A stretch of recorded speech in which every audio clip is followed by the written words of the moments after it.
Hello, I'm Dr. John Daly, Chief Medical Officer of COLA.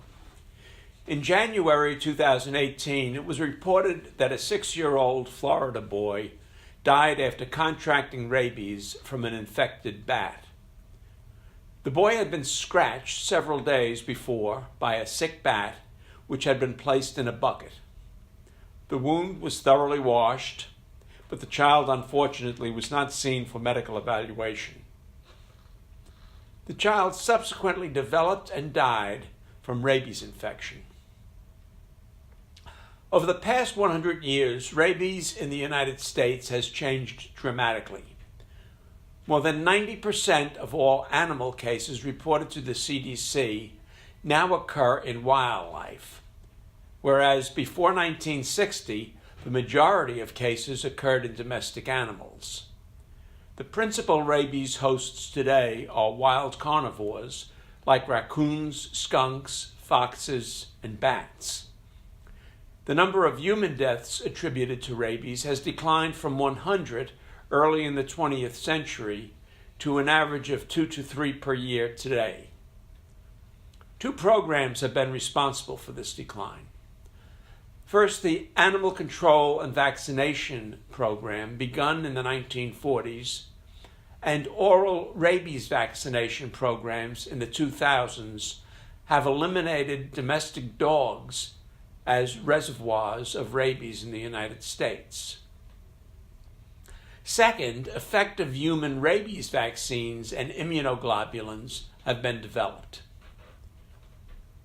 The early symptoms of rabies in humans are similar to that of many other illnesses and include fever, headache, general weakness. But as the disease progresses, more specific symptoms will appear, and these may include insomnia, anxiety, confusion, partial paralysis, excitation, hallucinations, agitation, hypersalivation, difficulty swallowing, and hydrophobia, or fear of water.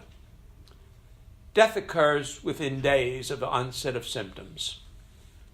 Rapid and accurate laboratory diagnosis of rabies is essential for timely administration of post-exposure prophylaxis. Within a few hours, a public health laboratory can determine whether or not an animal is rabid and inform the appropriate medical personnel. Rapid results may save a patient from unnecessary physical and psychological trauma and financial burdens if the animal is not rabid. For the past 50 years, the direct fluorescent antibody test has been used in the U.S. for diagnosis. The test has a high sensitivity and specificity and is considered the gold standard and is the only recommended diagnostic test for routine rabies in determining the presence of it in an animal in the United States. Molecular RNA rabies virus detection has been used in some facilities in conjunction with the fluorescent antibody test, but as yet, the molecular detection is not in routine use. Wound cleansing is especially important, both to prevent bacterial infection, but also because it has been shown in animal studies that thorough wound cleansing alone without either post-exposure prophylaxis can markedly reduce the likelihood of rabies.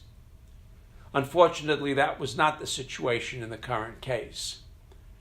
Current recommendations for rabies post-exposure prophylaxis in humans consist of a dose of human rabies immune globulin and rabies vaccine given on the day of exposure, and then a dose of vaccine is given again on days 3, 7, and 14.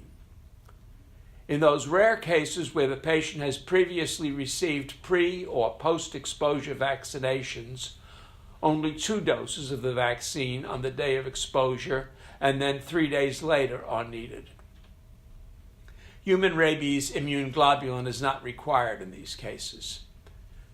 The local health department and/or the CDC can assist in guiding you through the process should the need arise.